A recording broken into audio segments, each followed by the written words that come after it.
मगरबी बंगाल में दुर्गा पूजा पंडाल से कौमी यकजहती और भाईचारे का पैगाम दिया जा रहा है। बेलिया घाट में लगाए गए दुर्गा पूजा पंडाल में तमाम मज़ाहिब के दुआए कलमात की रिकॉर्डिंग लगाई गई है। पंडाल में अजान और ईसाई मजहब के दुआए कलमात पढ़े जाने के खिलाफ FIR दर्ज कराई गई है।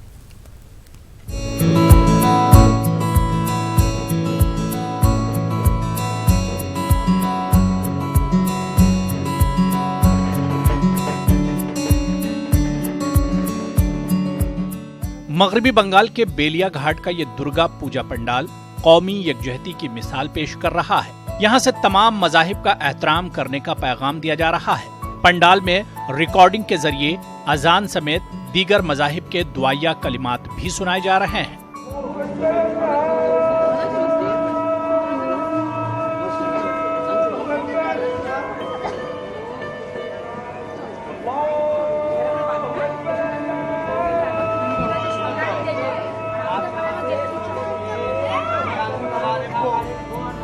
यहाँ आने वाले श्रद्धालु इस दुर्गा पूजा पंडाल कमेटी की इस पहल को खूब पसंद कर रहे हैं। बहुत ही बढ़िया थीम है।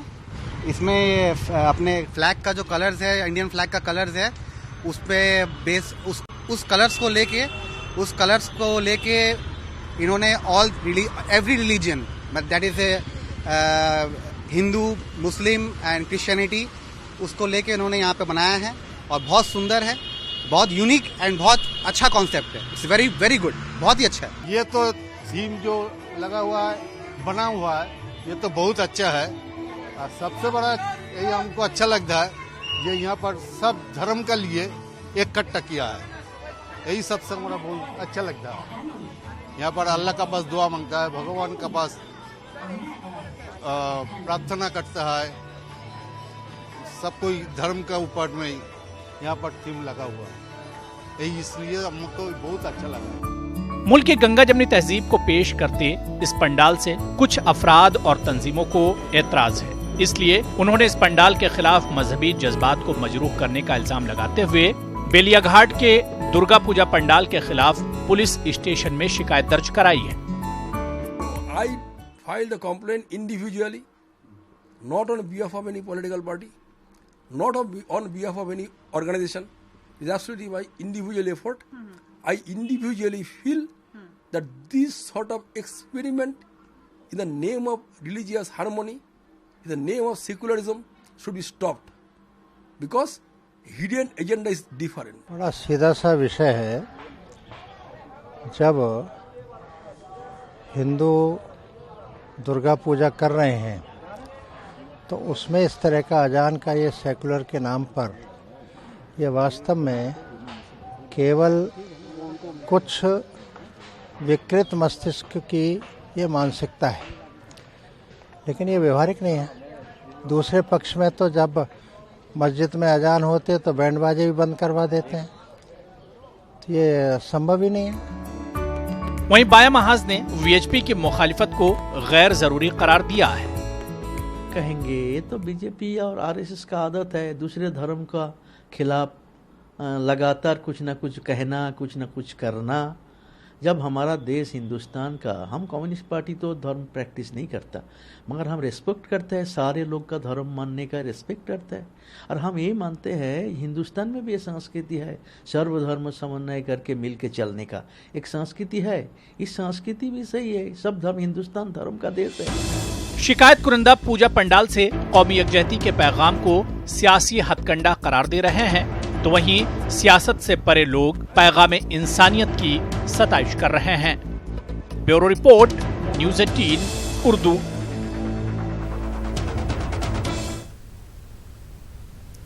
बाबरी मस्जिद राम जन्मभूमि का मामला सुप्रीम कोर्ट में समाअत के आखिरी मरहले में दाखिल हो गया है, लेकिन अखिल भारतीय अखाड़ा परिषद ने एक बार फिर अयोध्या में राम मंदिर की तामीर के लिए अपने अज़्म का इजहार किया है।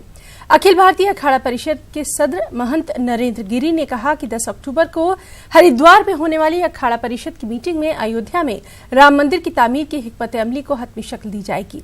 महंत नरेंद्र गिरी ने दावा किया कि सुप्रीम कोर्ट का फैसले से राम मंदिर के हक में आएगा। मुख्यतः हमारा जो अखाड़ा से बैठक 10 तारीख को है, वह आने वाले 2021 के कुंभ मेले के विषय में है, लेकिन राम मंदिर के विषय में चर्चा होगी, इसमें कोई दो राय नहीं है।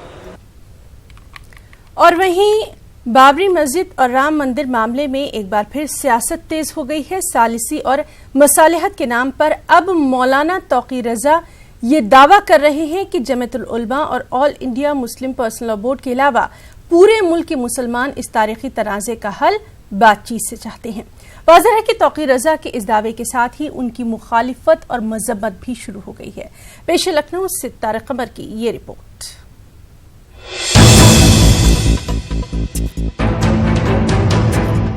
उम्मीद की जा रही है कि अयोध्या के तारीखी तनाज़े का हल अदालत के जरिए 1-2 माह के अंदर सामने आ जाएगा।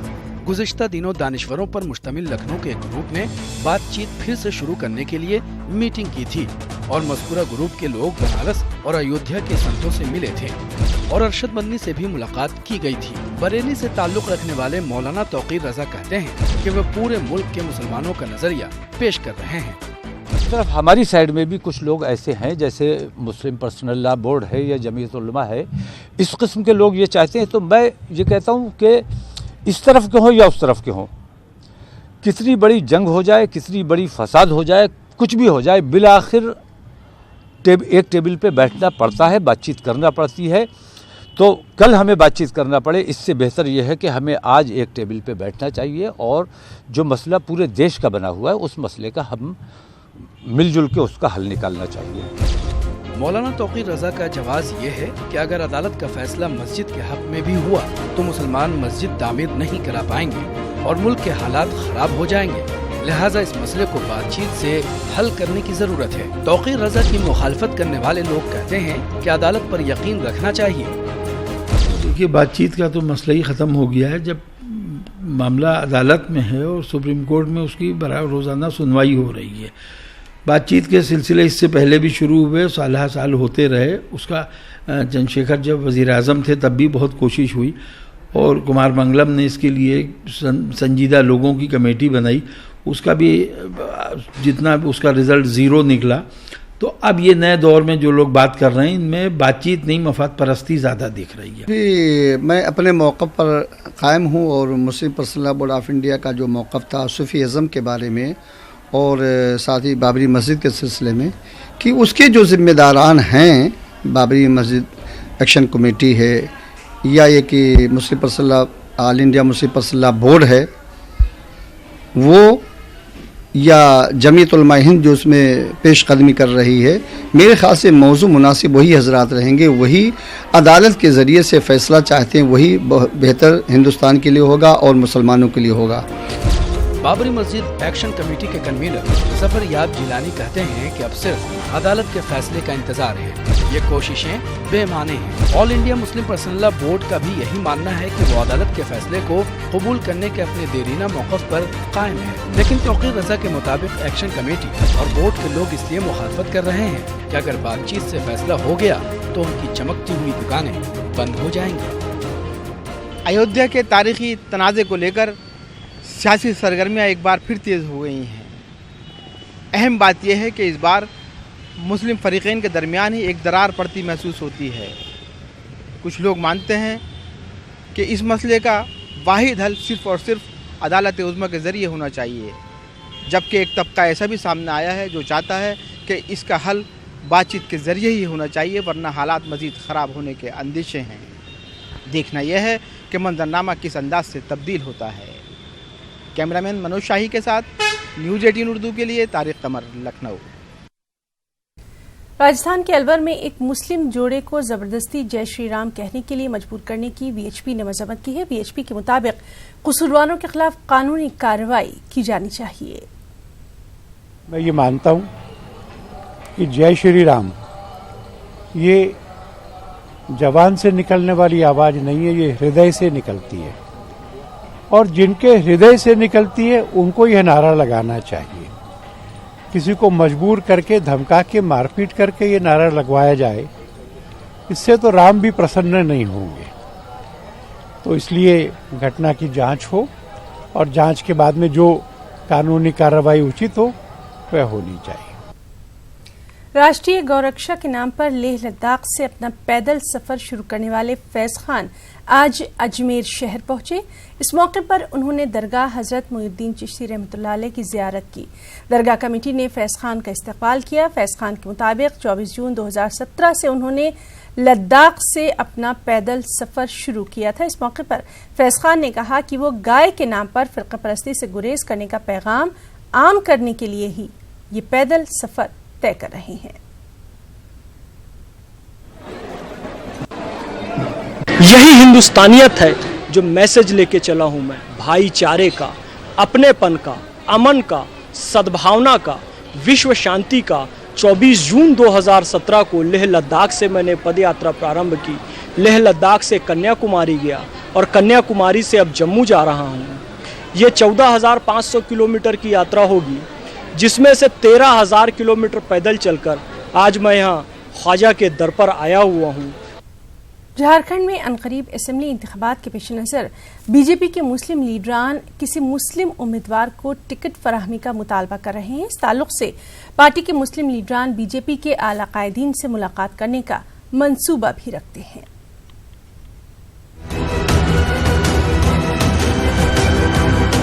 झारखंड में अनकरीब असेंबली इंतखाबात के पेश नज़र सियासी सरगर्मियों में इजाफा हो गया है। बीजेपी के मुस्लिम लीडरान इस बार मुस्लिम उम्मीदवारों को भी टिकट फराहम करने का मुतालबा कर रहे हैं। इनका मानना है कि मरकज और रियासत की बीजेपी हुकूमत की कारकर्दगी से मुस्लिम तबके की पार्टी की जानिब रुझान में इजाफा हुआ है। जब से झारखंड बना है तब से नहीं मिल पाया एक भी मुस्लिम को, लेकिन अगर हम लोग चाह रहे हैं कि किसी भी हाल से कुछ भी अगर हम लोग को टिकट मिले तो उस काबिल हैं जो कि लड़ा जा सकता है। कोर कमेटी के जो लोग हैं ये फैसला करेंगे, अगर मुस्लिम को सीट देंगे तो ये निश्चित है इंशाल्लाह मुस्लिम जरूर जीतेगा। बीजेपी से जुड़े मुस्लिम लीडरान और कारकुनान का दावा है कि रियासत में सबका साथ, सबका विकास और सबका विश्वास के तहत तमाम तरक्याती मंसूबों से मुस्लिम तबके को भी खातिर ख्वाह फायदा हासिल हो रहा है।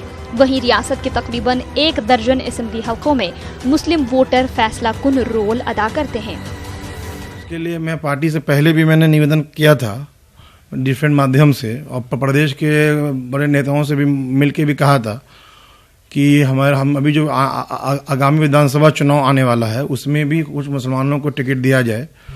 और जैसे बहुत सारे विधानसभा हैं जहां मुसलमान डिसाइडिंग फैक्टर होता है, केंद्र में नेता है सबको। मैं बस ये मैं तो बहुत छोटा काज करता हूं पार्टी का, तो बस मैं इतना कहना चाहता हूं उन लोगों पर विचार विमर्श करें क्या अल्पसंख्यक को टिकट देना चाहिए। वाज़ेह रहे कि बीजेपी से जुड़े कई मुस्लिम लीडरान एक लंबे वक्त से पार्टी की खिदमत में अपना कीमती वक्त सर्फ कर चुके हैं। बावजूद इसके रियासत की तश्कील के बाद से अब तक एक भी असेंबली इंतखाब में मुस्लिम उम्मीदवार को टिकट फराहम नहीं किया गया है। न्यूज़ 18 उर्दू के लिए रांची से नौशाद आलम की रिपोर्ट। मुस्लिम तलबा में मुसाबकती जज्बा पैदा करने की गर्ज से भोपाल में टैलेंट सर्च इम्तिहान का इनेकाद किया गया। Muslim education and career promotion society के बैनर तले भोपाल में मुनक़िदा टैलेंट सर्च इम्तिहान में बड़ी तादाद में तलबा ने शिरकत की और इस तरह के इम्तिहान के इनेकाद को मुस्लिम तलबा की बड़ी जरूरत से ताबीर किया। एक रिपोर्ट।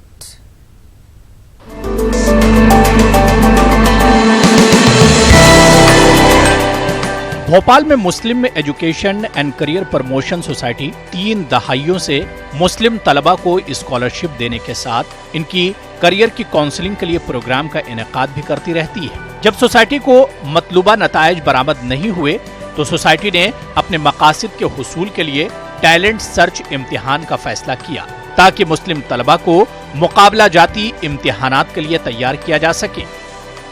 कि बच्चों के अंदर छोटी उम्र से ही कॉम्पिटिटिव एग्ज़ाम्स के में अपीयर होने की एक स्पिरिट पैदा हो, क्योंकि हम ये देख रहे हैं कि मुल्क के अंदर हम ये तो कहते हैं कि मुसलमान इतनी कम तादाद में नौकरियों में है या इतनी कम तादाद में दूसरे कॉम्पिटिटिव एग्ज़ाम में सेलेक्ट होते हैं। असल सवाल ये है कि वो अपीयर कितना होते हैं, एग्ज़ाम्स में बैठते कितनी परसेंटेज है उससे। तो हमारा मकसद यही है इसका कि हम बच्चों के अंदर ये स्पिरिट पैदा करें कि वो शुरू से ही कि मुख्तलिफ कॉम्पिटिटिव एग्ज़ाम्स के अंदर वो अपीयर हों और ज़्यादा से ज़्यादा शामिल हों, तभी वो ज़्यादा से ज़्यादा सेलेक्ट हो पाएंगे।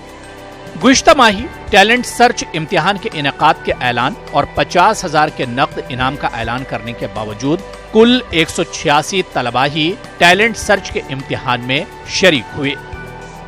जो लोगों के अंदर टैलेंट्स हैं वो यहाँ पर एक प्लेटफॉर्म मिलता है अपने टैलेंट्स को बाहर निकालने के लिए, और आज बहुत ही अच्छा लगा कि हम लोग अपना टैलेंट शोकेस कर सकते हैं यहाँ पर, और मेक एप्स हमको इतना सब कुछ प्रमोट भी करते हैं। सब ये जो एग्ज़ाम हुआ है बहुत फ़ायदेमंद था मेरे लिए, क्योंकि आगे भी मुझे बहुत सारे एंट्रेंस एग्ज़ाम देने होंगे, तो एक नर्वसनेस दूर होती है, और दूसरी बात बहुत सारी नॉलेज भी बढ़ती है, और तीसरी बात किस तरीके से एग्ज़ाम को हमें फेस करना है ये भी पता चलता है। Muslim education and career promotion society ने मुस्लिम तलबा की कम तादाद से सबक लेते हुए भोपाल के मोहल्ले मोहल्ले में बेदारी मुहिम चलाने का फैसला किया है। न्यूज़ 18 उर्दू के लिए भोपाल से महताब आलम की रिपोर्ट। फिक्र तौनसवी का आज यौम पैदाइश है। 7 अक्टूबर 1918 को जिला मुल्तान में पैदा हुए फिक्र तौनसवी का उर्दू दुनिया पर बड़ा एहसान है।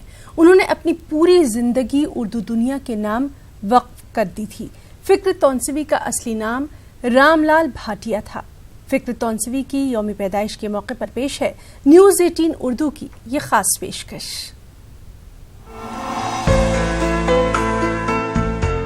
फिक्र तौनसवी 7 अक्टूबर 1918 को मगरिबी पंजाब में जिला मुल्तान के कस्बा शुजाआबाद में पैदा हुए थे, जहां उनके वालिद धनपत राय एक जमींदार के मुंशी थे। बाद में वो डेरा गाजी खान की तहसील तौनसा शरीफ वापस चले आए। तौनसा को ही फिक्र ने अपने नाम का हिस्सा बनाया। फिक्र का असल नाम रामलाल भाटिया था। इब्तिदाई तालीम उन्होंने मिडिल स्कूल में पाई, लेकिन इसी दौरान वालिद के इंतकाल ने खानदान की गुर्बत को और बढ़ा दिया। मैट्रिक करने के बाद FA की तैयारी कर रहे थे कि हालात ने तलाश मुआश पर मजबूर कर दिया। उर्दू ज़बान और अदब और शायरी में उनकी बचपन से दिलचस्पी थी। यही उर्दू आगे चलकर उनके काम आई। गुजर बसर के लिए उन्होंने प्राइमरी स्कूल में बच्चों को पढ़ाने, उर्दू में किताबत करने और दीवारों पर इश्तिहार लिखने से लेकर लाहौर के रिसाला अदब लतीफ के दफ्तर में चपरासी बनने तक वो सब कुछ किया जो उनके खानदान में किसी ने नहीं किया था। उनकी जहानत को देखकर अदब लतीफ के इंतजामिया ने उन्हें कई तरक्कियां दी, यहां तक कि उसके मुदीर बन गए। वतन की तकसीम का तूफान उन्हें लाहौर से जालंधर ले आया। अखबारात और रेडियो के लिए तंज़िया मज़ाहिया मज़मून और ड्रामे लिखने का जो सिलसिला उन्होंने शुरू किया वो उन्हें दिल्ली ले आया, और यहाँ लाहौर से हिजरत करके आने वाले अखबार रोजनामा मिलाप ने उनकी तहरीरों से मुतासिर होकर उन्हें अपना कालम निगार मुकर्रर कर दिया। मिलाप में उनके कालम प्याज के छिलके ने हर तरफ धूम मचा दी। मशहूर अदबी रिसाले 20वीं सदी ने भी उन्हें मुस्तकिल कालम निगार बना लिया।